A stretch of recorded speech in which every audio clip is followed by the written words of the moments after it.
Middle east एक ऐसा area जहां पर 18 देश बसे। हम बात करेंगे येमेन के बारे में। पुरानी सभ्यता के बीच अपनी लंबी समुद्री सीमा के साथ येमेन प्राचीन समय से मौजूद है। उत्तरी येमेन के पहाड़ी इलाकों में 5000 ईसा पूर्व से बस्तियां मौजूद थी, जिन्होंने एक दूसरे के साथ व्यापारिक संबंध बनाए रखा था। प्राचीन येमेन के बारे में ज्यादा जानकारी मौजूद नहीं है, लेकिन पाषाण युग खत्म होने के बाद इंसानों ने कांस्य युग में धातु के औजार बनाना शुरू किया था। एक ऐसा समय जब खेती, वास्तुकला और व्यापार की वजह से इजिप्ट, सुमेरिया, सिंधु घाटी और मेसोपोटामिया सभ्यता ने उन्नति की। इसके अलावा 11वीं सदी ईसा पूर्व में और भी कई सारे साम्राज्य बने थे, जिसमें सबा, हद्रमौत, कतबान और मइन शामिल थे। सबा, जिसे बाइबल में शेबा के रूप में संदर्भित किया, सबसे शक्तिशाली साम्राज्य था। सबा के शासकों को मुकरिब उपाधि दी जाती थी, जिसका अर्थ है एकता स्थापित करना या शांति बनाए रखना। इस साम्राज्य के लोगों ने बाकी जनजातियों को एकजुट करके एक राज्य का निर्माण किया और उस पर शासन भी किया था।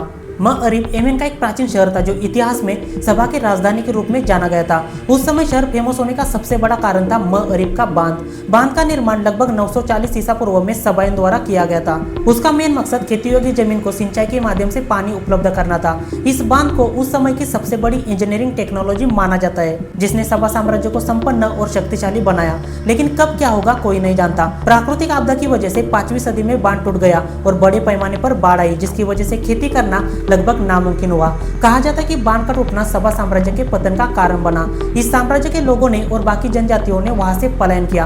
काफी सारे लोग मिडिल ईस्ट के पहाड़ी इलाकों में चले गए और वहां पर बस्तियां बनाई, और कुछ लोग उत्तरी अरब में बस गए, और यहाँ से आगे येमेन नाम का इतिहास, साम्राज्य और देश बनने की शुरुआत हुई।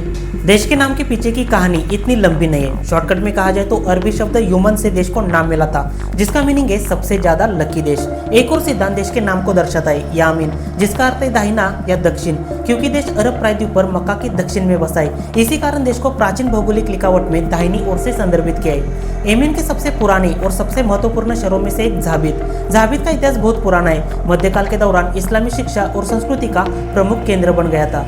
जियादिद डिनास्टी मतलब जियादिद राजवंश एक मुस्लिम शासक राजवंश था, जिसने 819 से लेकर 1018 ईस्वी तक येमेन के कुछ हिस्सों पर शासन किया था।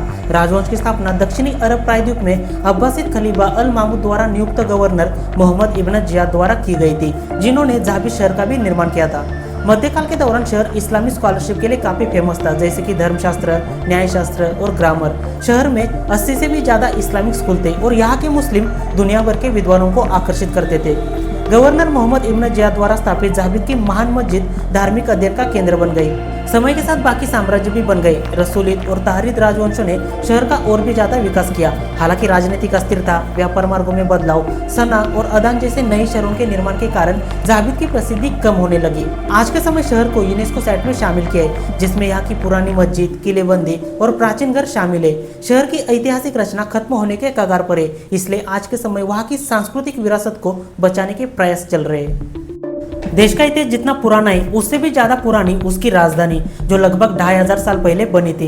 यूरोपियन देशों में प्राचीन समय में जितने शहरों को व्यापार केंद्र घोषित किया था, आज के समय वही शहर कई सारे देशों की राजधानी बन चुके हैं। येमेन की राजधानी सना भी व्यापार का सबसे बड़ा केंद्र था, लेकिन 2024 के बाद देश में बढ़ रहे राजनीतिक संघर्ष की वजह से यूनिफिकेशन एग्रीमेंट हो गया, जिसके कारण सना, जो पहले उत्तरी येमेन की राजधानी थी, अब देश की राजनीतिक राजधानी बन गई, और अदान, दक्षिणी येमेन की राजधानी, अब आर्थिक केंद्र के रूप में काम करेगी। लेकिन हम सना के बारे में ही जानेंगे, क्योंकि इसका इतिहास काफी रोमांचक है।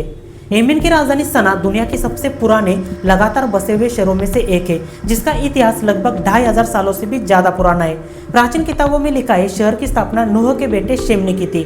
बाइबल के अनुसार शेम नूह के 3 बेटों में से एक थे। शेम को पारंपरिक रूप से कई प्राचीन लोग और देश का पूर्वज माना जाता है। यहूदी, ईसाई और इस्लाम की धार्मिक ऐतिहासिक परंपराओं में शेम का उल्लेख किया जाता है। एक बार नूह के साथ तीनों भाई जहाज में सफर कर रहे थे। समुद्र में आई बाढ़ की वजह से शेष मानवता नष्ट हो गई, लेकिन ये तीनों भाई उस जल प्रलय से बच गए। उन्होंने नई तरीके से साम्राज्य का प्रसार करना शुरू किया। शेम को सेमेटिक लोगों का पूर्वज माना जाता है, जिसमें इजरायली, अरब, असीरियन और अरामी शामिल है। कुछ परंपरा के अनुसार शेम और उनके वंशज मध्य पूर्व में बस गए। उनका प्रभाव मेसोपोटामिया और अरब के कुछ हिस्सों तक फैला हुआ था। येमेन के इस्लामी इतिहास से पता चल जाता है कि राजधानी सना की स्थापना शेम द्वारा की गई थी। बाइबल में नूह और उनके 3 बेटों का उल्लेख किया गया है। बाइबल के अनुसार शेम 600 वर्ष तक जीवित रहे थे। उनकी विरासत को अक्सर आध्यात्मिक और सांस्कृतिक परंपरा के रूप में देखा जाता है। सेमेटिक लोगों के साथ उनका जुड़ाव सीधा इब्राहिम विश्वास से जोड़ता है, जिसमें यहूदी, क्रिश्चियन और इस्लाम भी शामिल है।